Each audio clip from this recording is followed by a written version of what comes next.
마가복음을 계속해서 보고 있습니다. 마가복음의 정점은 변화산의 모습과 또 베드로의 고백입니다. 이 사건을 이후로 마가복음은 급변하게 됩니다. 그 이전은 군중들에게 하나님의 나라가 도래했으며 왕으로 오신 예수님의 권세를 드러내는 표적들을 나타내었습니다. 그리고 변화산 이후로 이제 초점은 제자도와 믿음에 관한 교훈들로 제자들을 집중적으로 가르치게 됩니다.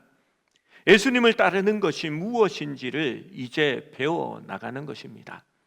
실제로 마가복음에서 가장 중요한 부분을 우리가 이제 접하고 있는 것입니다. 오늘 우리에게 주신 하나님의 말씀의 주제는 무엇일까요? 뭐가 제일 많이 나왔습니까? 믿음입니다. 정말 중요한 말씀입니다. 저는 이 말씀을 우리가 어떻게 이해하느냐에 따라서 우리가 진실된 믿음을 가진 것인지 아니면 믿음을 착각하고 있는 것인지를 알 수 있다라고 생각합니다. 또한 목회자가 이 말씀을 어떻게 가르치는지 설교하는지가 바른 교회에 다니는 것인지 건강한 교회에 있는 것인지를 판별하는 리트머스 용지와 같은 것이 되리라 생각합니다. 그리스도인들에게 믿음만큼 중요한 것이 있을까요? 고린도 교인에게 우리는 믿음으로 행하고 보는 것으로 행하지 아니한다라고 바울은 말했습니다. 갈라디아인들에게는 우리는 하나님의 아들을 믿는 믿음으로 삽니다라고 얘기합니다. 히브리서 11장에는 믿음이 없이는 하나님을 기쁘시게 할 수 없다라고 얘기하고, 믿음은 바라는 것들의 실상이요 보이지 않는 것들의 증거라고 얘기했습니다. 그리고 구약 성경 하박국과 로마서와 히브리서는 이를 인용하여서 오직 의인은 믿음으로 말미암아 살리라라고 말씀합니다. 여러분, 그런데 믿음을 바로 알지 못한다면 여러분, 여기서 모든 신앙생활은 어긋나게 됩니다. 여러분, 오늘날 한국 기독교가 문제가 되는 것은 믿음이 무엇인지를 모르기 때문입니다. TV 프로그램에 보면 개그맨도 교회를 흉내낼 때에 그들은 이렇게 흉내냅니다. 믿습니다. 믿습니다. 여러분, 그런데 무엇을 믿습니까? 믿음이 무엇인지 모르는데 믿을 수 있을까요? 이제 본문으로 가봅시다. 예수님과 세 제자가 변화산에서 내려옵니다. 나머지 제자들이 있는 곳으로 돌아와 보니 남아있던 제자들이 많은 무리에 둘러싸여서 서기관들과 변론하고 있습니다. 사실 변론이 아니라 서기관들에게 곤욕을 치르고 있는 것입니다. 예수님께서 등장하시자 온 무리가 예수님을 보고 놀라워하며 달려와서 예수님께 문안합니다. 예수님께서 물으셨습니다. 무엇을 너희가 변론하느냐? 누구에게 물었을까요? 제자들에게 물은 것입니다. 그런데 제자들은 대답하지 않고 무리 중에 한 사람이 대답을 합니다. 17절에서 18절 말씀을 함께 읽어봅니다. 시작.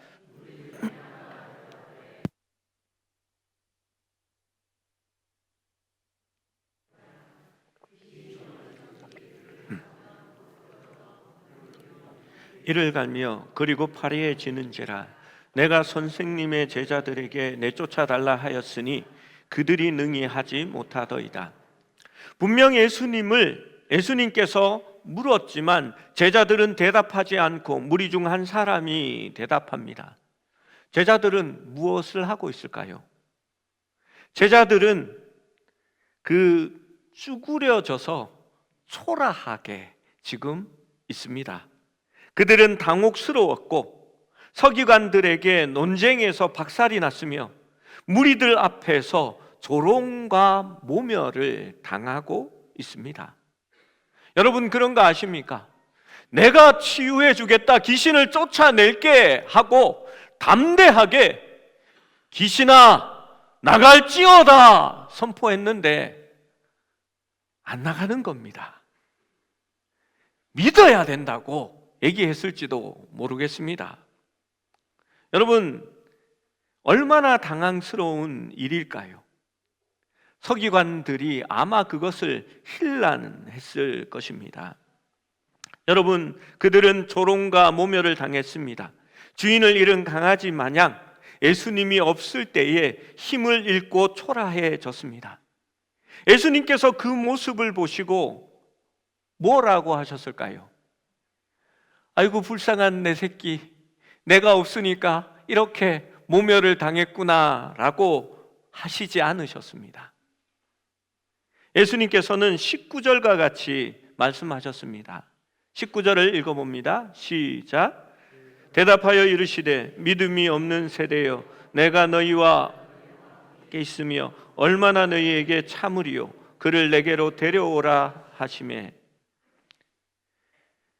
믿음이 없는 세대여, 제자들이 들은 말입니다. 요즘 제자들은 계속 깨지고 있습니다. 예수님께서 베드로에게는 네가 어떻게 나의 길을 방해하느냐? 사탄아, 내 뒤로 물러가라 라고 얘기했습니다. 여러분, 엄청나게 충격적인 말입니다.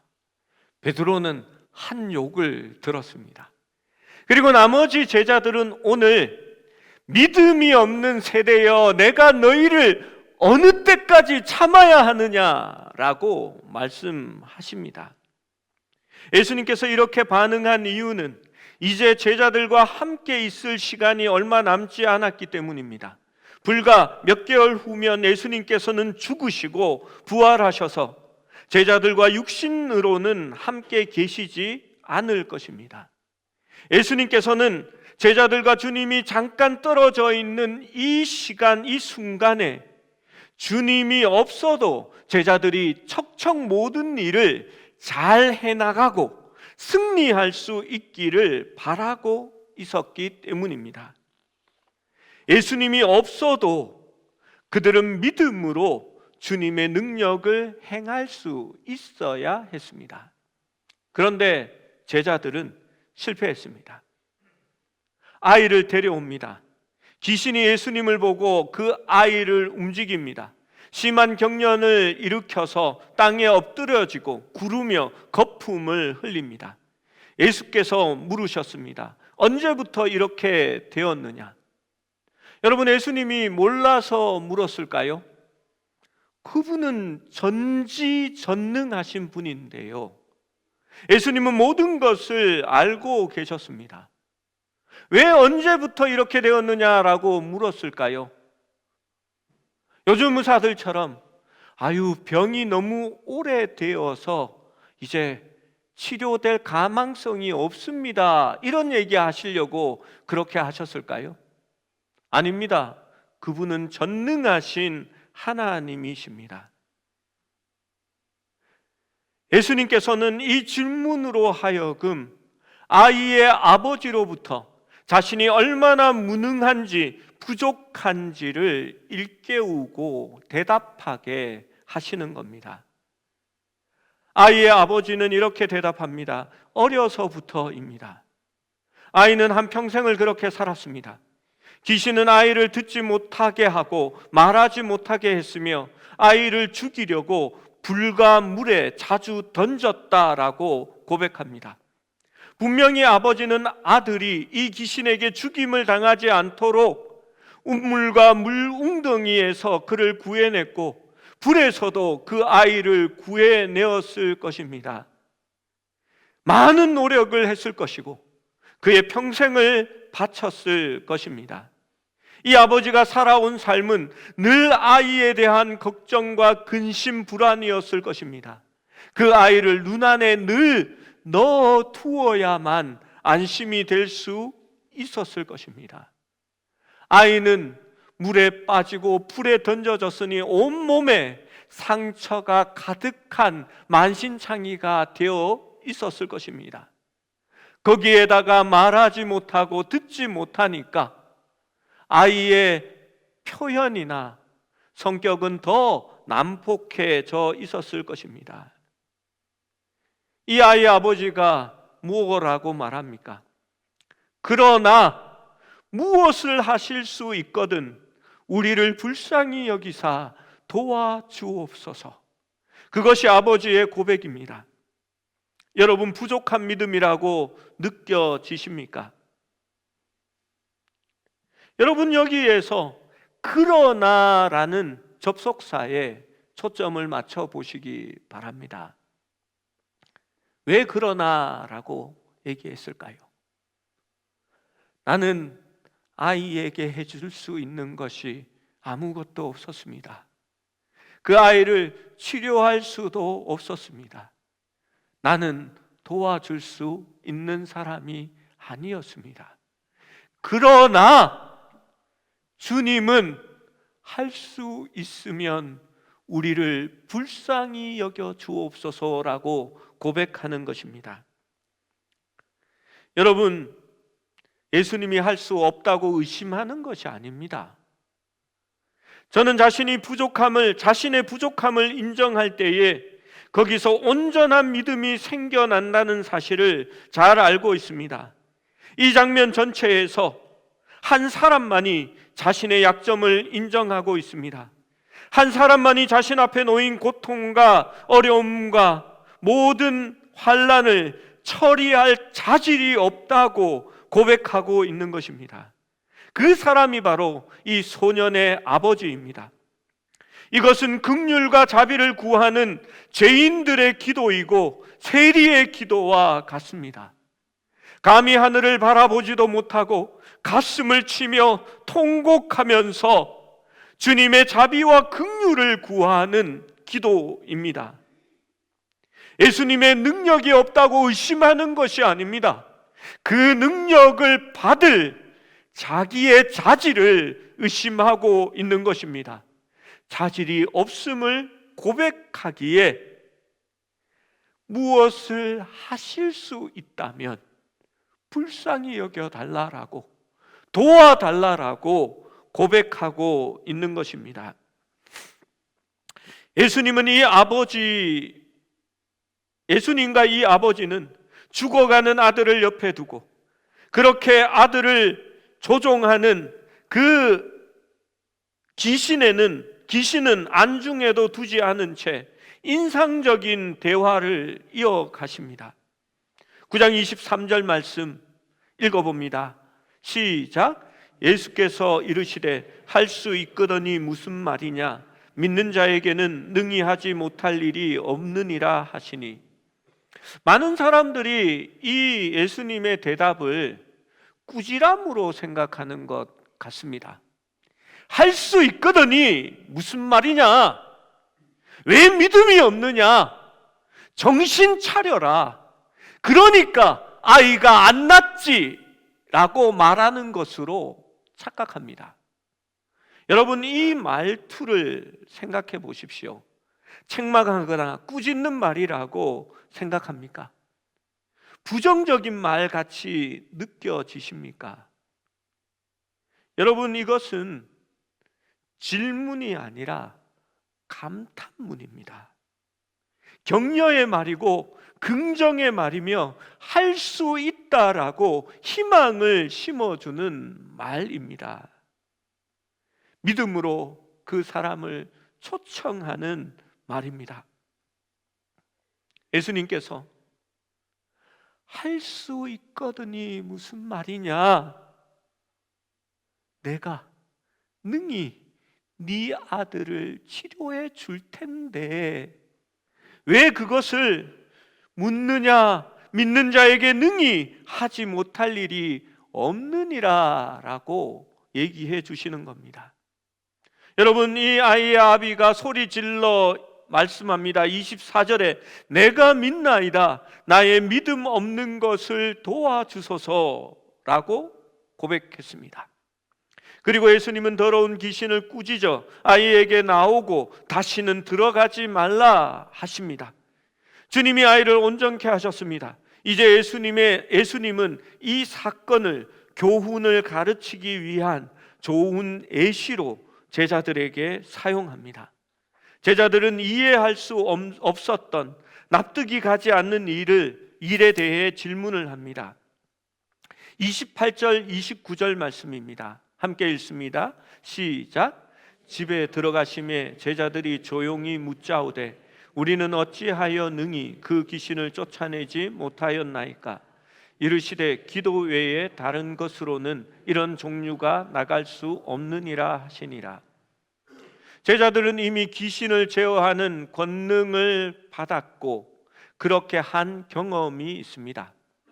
마가복음 6장 7절에서 9절 말씀, 우리가 이전에 본 말씀을 보면 12제자를 부르사 둘씩 보내시며 더러운 귀신을 제어하는 권능을 주시고, 그들은 주님으로부터 귀신을 제어하는 권능을 이미 받았습니다. 그런데 중요한 것은 8절 9절에 있습니다. 명하시되 여행을 위하여 지팡이 외에는 양식이나 배낭이나 전대에 돈이나 아무것도 가지지 말며 신만 신고 두벌 옷도 입지 말라 하시고. 여러분, 이 뒷말씀을 왜 주셨을까요? 지난 설교 때 제가 말씀드렸습니다. 자신의 가진 것을 의지하지 말라는 겁니다. 그래서 놓고 가라는 겁니다. 주님이 주시는 것만 의지하라는 겁니다. 나의 모든 것은 주님께로 온다라는 것을 알고 확신하며 살아갈 수 있고 전파할 수 있어야 한다라고 예수님께서는 말씀하시며 그들을 그렇게 보내신 것입니다.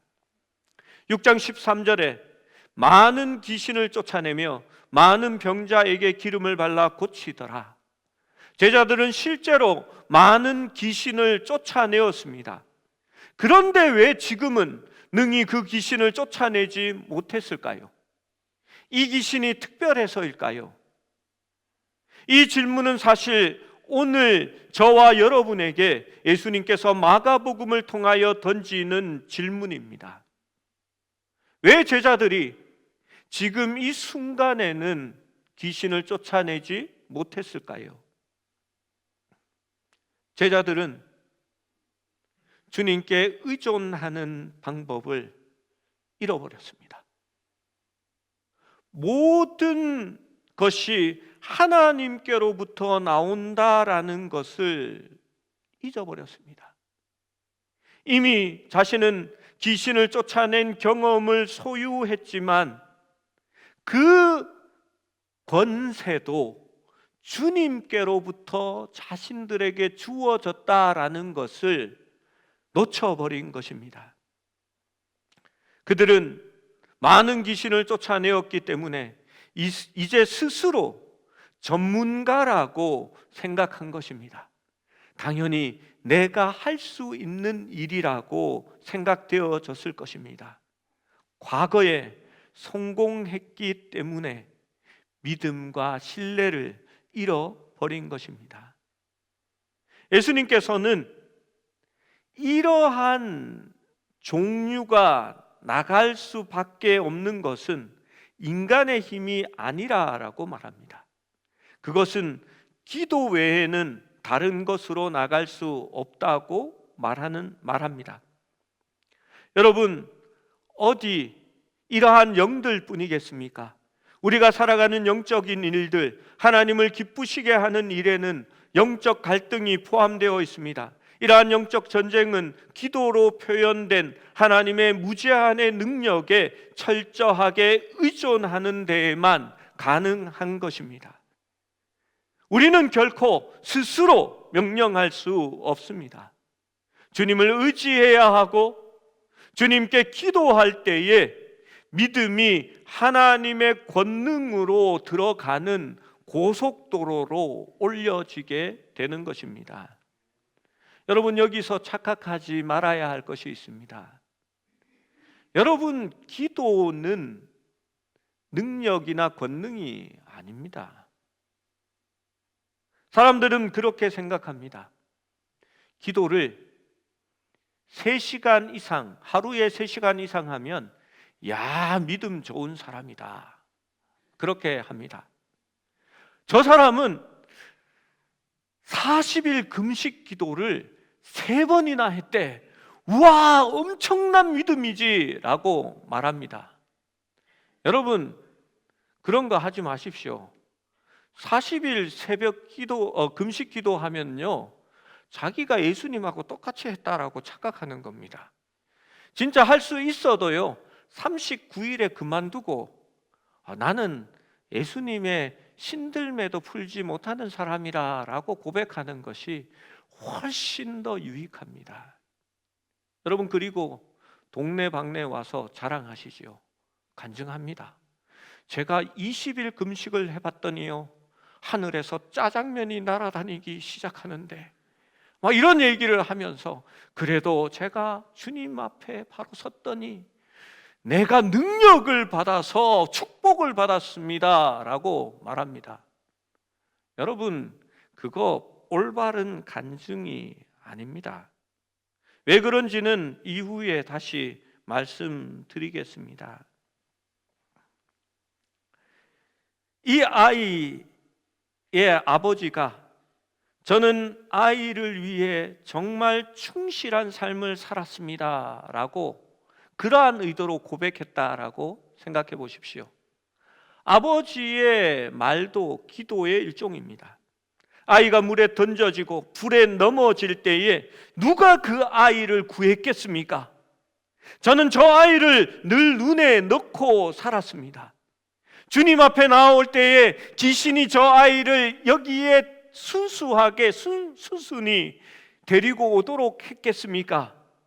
그 아이를 억지로 데려온 것도 바로 제가 한 일입니다.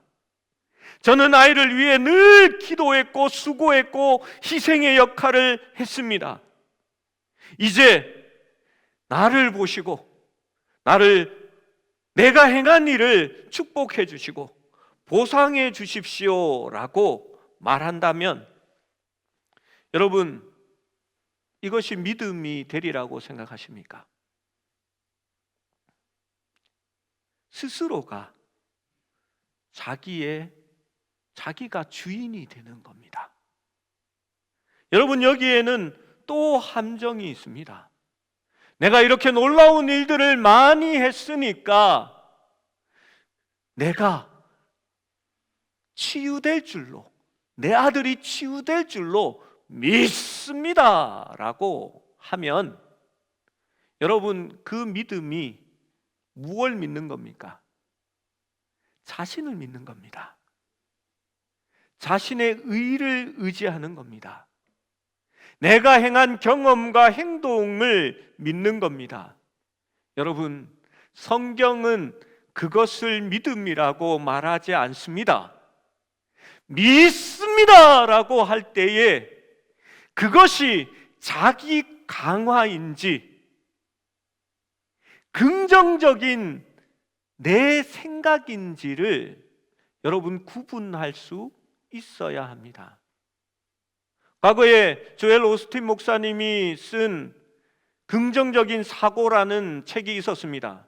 여러분, 그건 기독교적인 생각이나 책이 아닙니다. 유사 기독교입니다. 그것은 주님을 믿는 것이 아니라 나 자신에 대하여 긍정적이고 내가 할 수 있고 내가 믿으면 하나님이 해 주셔야 한다라는 이상한 내용을 거기에 적고 있습니다. 차라리 이 아이의 아버지의 기도가 더 큰 기도입니다. 나는 할 수 없었습니다. 내가 해줄 수 있는 것이 없었습니다. 그러나 주님은 하실 수 있습니다. 우리를 불쌍히 여겨 주옵소서. 여러분, 그것이 올바른 기도이자 믿음이라는 것을 아셔야 합니다. 세상의 종교와 기독교의 절대적인 차이를 기억하십시오.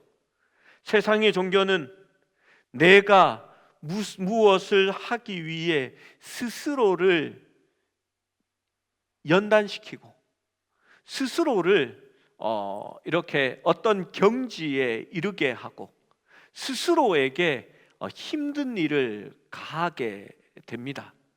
그래서 108번뇌를 외치면서 그 어려운 계단을 걷게 합니다.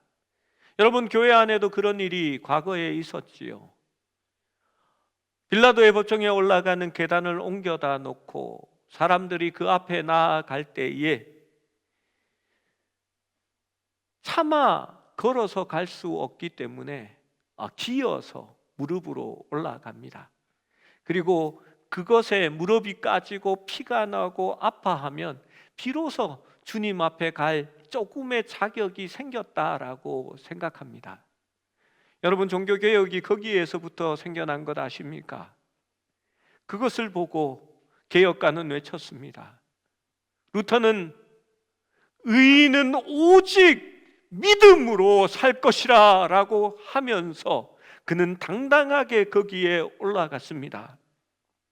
여러분, 참된 믿음은 자신의 자격을 말하는 것이 아닙니다. 나는 11조도 드리고 구제하고 기도하고 선교도 했습니다. 저는 의심이 없으며 나는 믿음이 있다라고 확실하게 생각합니다. 그러니 주님께서 축복해 주셔야 하고 나의 기도에 응답하셔야 한다라고 그렇게 생각합니다. 여러분, 그것은 바리새인의 기도이며 예수님은 그 기도를 듣지 않으셨습니다. 여러분, 오늘날 많은 교회들이 그것을 가르치고 그렇게 하는 것이 옳다라고 말합니다. 여러분, 40일 새벽 기도를 하면 우리의 영성이 올라가고 하나님이 그것을 기쁘게 받으셔서 소원을 들어준다라고 얘기하면서 성도들을 모읍니다. 여러분, 과연 그럴까요? 어떤 성도님들이 저에게 찾아오셔서 얘기합니다. 목사님, 우리는 옆에서 40일 기도하니까 우리는 70일 기도합시다.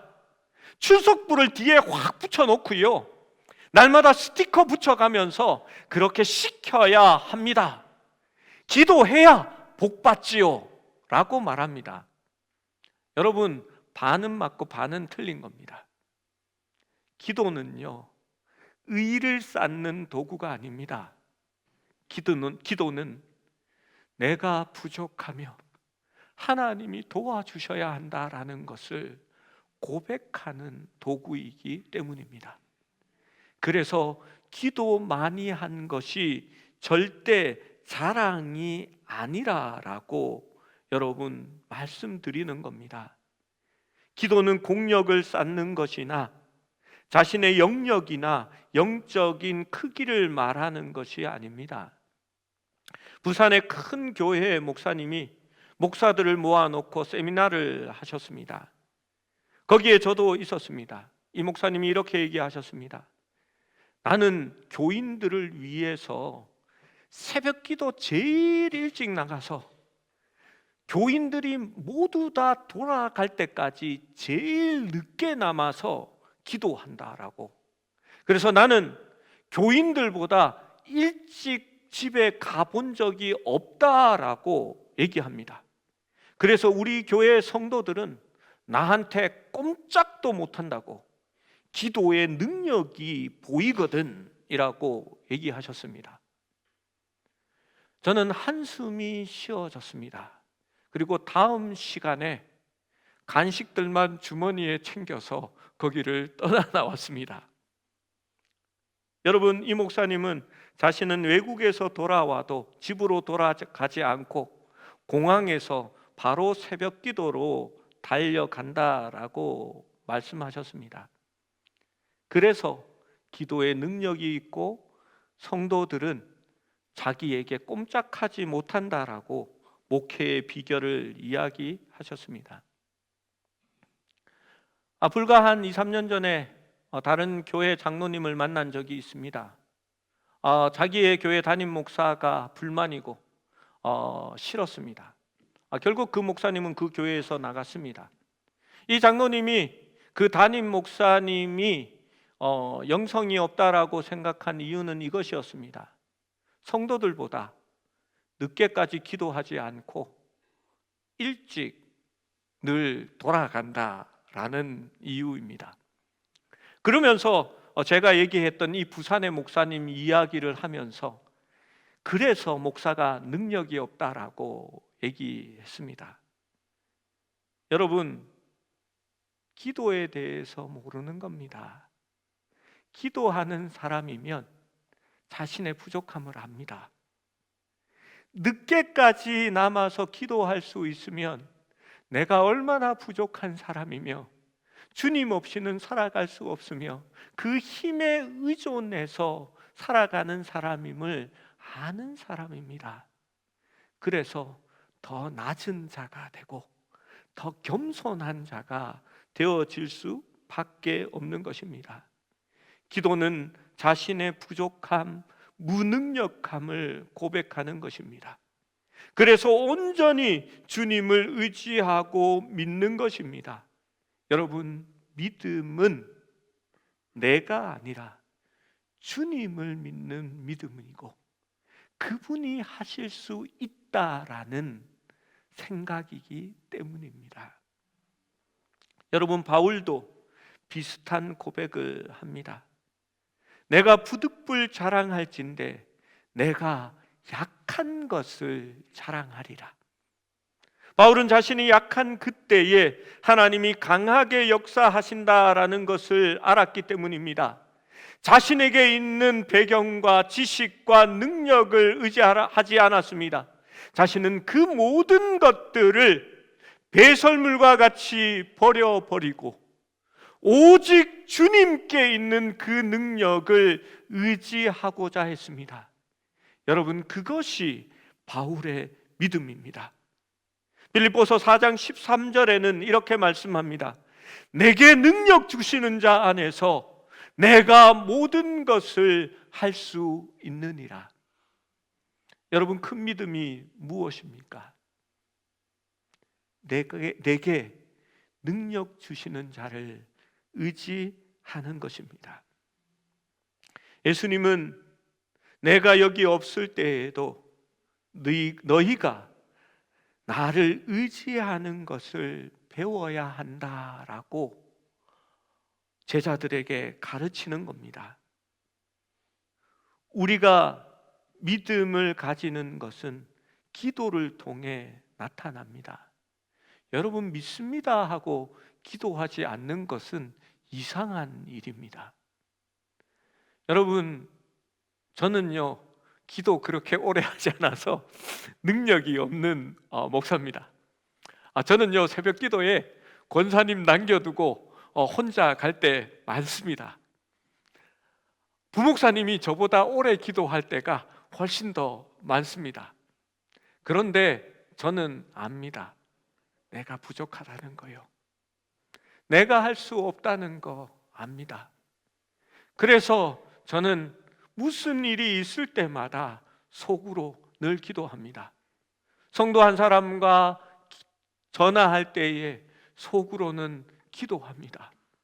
성령께서 말할 수 없는 탄식으로 나를 위해서 내가 말할 것과 또 나아가야 할 바들을 그때에 가르쳐 주십니다. 누군가를 만나고 곤란한 일에 처할 때에 속으로 하나님 앞에 기도합니다. 하나님이 이 일도 잘 처리하게 해주시고 하나님 도와주십시오 라고 기도합니다. 여러분, 목회의 길이 순탄하지 않습니다. 그러나 지금껏 잘 되어 왔고 하나님은 놀라운 일들을 행해 주셨습니다. 여러분, 금식기도 얼마나 많이 했느냐가 여러분의 믿음을 말하지 않습니다. 새벽 기도 때에 끝에서 몇 등 하느냐가 여러분의 믿음의 순서를 정하지 않는다라는 말입니다. 믿음은 주님을 의지하고 그분을 끝까지 신뢰하는 데서 나아오게 됩니다. 나의 형편과 나의 처지와 나의 능력과 내가 가진 것으로는 아무것도 될 수 없지만 주님을 의지하고 주님을 바라봅니다. 왜냐하면 그분은 능력의 근원이 되시기 때문입니다. 우리가 연약하지만, 부족하지만, 하루하루 힘겨워하지만 주님을 의지하고 믿고 신뢰하면 하나님의 능력이 우리 안에 머물게 될 것이기 때문입니다. 마태복음에는 똑같은 말씀인데 주님께서 하나를 더 붙이십니다. 겨자씨 한 알만한 믿음만 있어도 저 산을 들어 바다에 던지우라 하면 될 것이다 라고 말합니다. 여러분, 무슨 말일까요? 마가복음을 통해서 보면 그 말이 이해가 됩니다. 이 귀신 들린 아이의 아버지 같은 믿음입니다. 나의 믿음 없음, 작은 믿음, 그것을 보아주십시오. 나는 할 수 없지만 그러나 아버지께서 불쌍히 여기시면 할 수 있습니다. 그 아버지의 겨자씨만한 작은 믿음은 예수님으로 하여금 저 산을 들어 바다에 던지우는 놀라운 일을 하게 만든 것입니다. 오직 의인은 믿음으로 살아갑니다. 믿음으로 살아갈 때에 하나님의 능력이 그 뜻이 우리의 삶에 이루어지게 될 줄로 믿습니다.